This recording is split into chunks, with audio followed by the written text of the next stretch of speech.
On our very first short film, we had the camera, the actors, and a great script. But if I'm being honest, the image quality just didn't live up to our expectations. Of course, we're still learning, but what really held us back were these 5 simple yet essential items that we just failed to bring. These 5 items we're about to reveal can save you hours of frustration on set. And honestly, they might be worth cutting a little bit out of your camera budget because these are the items that are going to elevate your filmmaking. Our first item on the list is the Dana dolly. I just wish I realized this earlier that I need it, but I think apart from a simple tripod, which we all have, I guess, this slider is the single best thing I wish I had years ago. If you're looking at professional movies, there's constant movement. Small push-ins here, push-outs, and yes, they have cranes and Steadicams for even more complex movement, but adding a slight physical push-in makes such a difference. Just look at the opening shot of our last video. We used this exact slider, just put it on tracks and pushed it in slightly. Looks cool. The slider we love here is the Pro-Aim Brisa.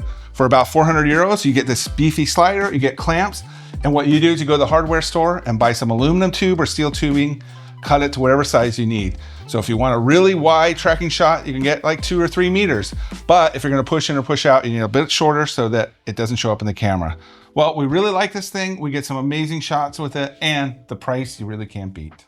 All right, so the next item on the list, which is probably one of Tom's favorite things and something you probably don't really expect, it's called negative fill.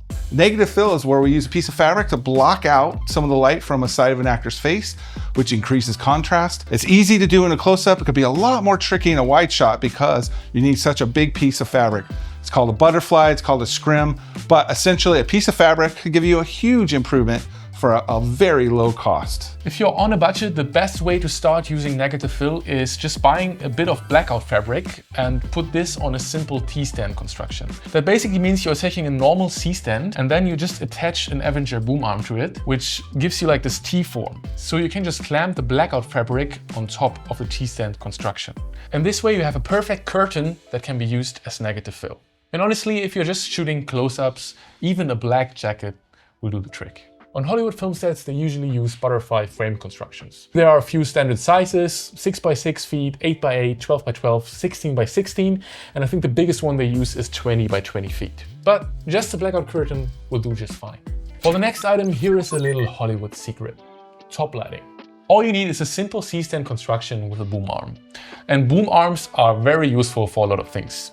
You can mount cameras, lights, or even build butterfly-style rigs. But the best part is they make top lighting super easy. Top lights just give you this cool and dramatic, contrasty spy film vibe, and you can shape it with your key and fill lights. So one important tip when using a boom arm is make sure that you have a backpack and some heavy weights, because you're going to need a counterbalance because you're always putting something as far out as you can and you want to be able to keep it supported and stable. I feel like we all have been on these sets where there's like 2 backpacks. Yeah, it's usually my backpack. Oh, yeah. By the way, anyone has a backpack? We need to level this.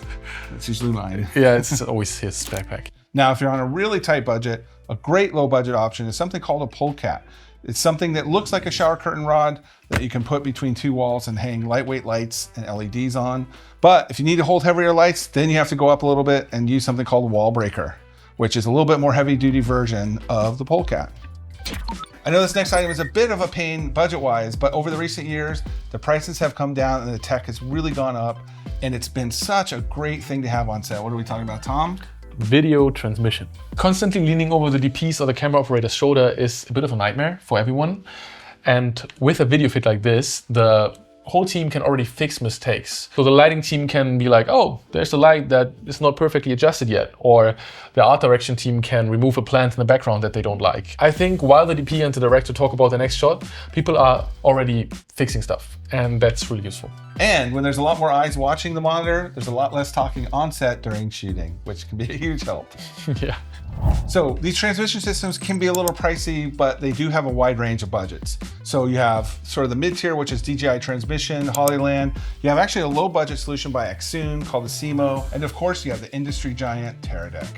What else is really cool is these new ones actually incorporate the transmission into a monitor. So you just put a monitor on and it wirelessly transmits to your devices. Even multiple phones, I guess. Yeah, totally.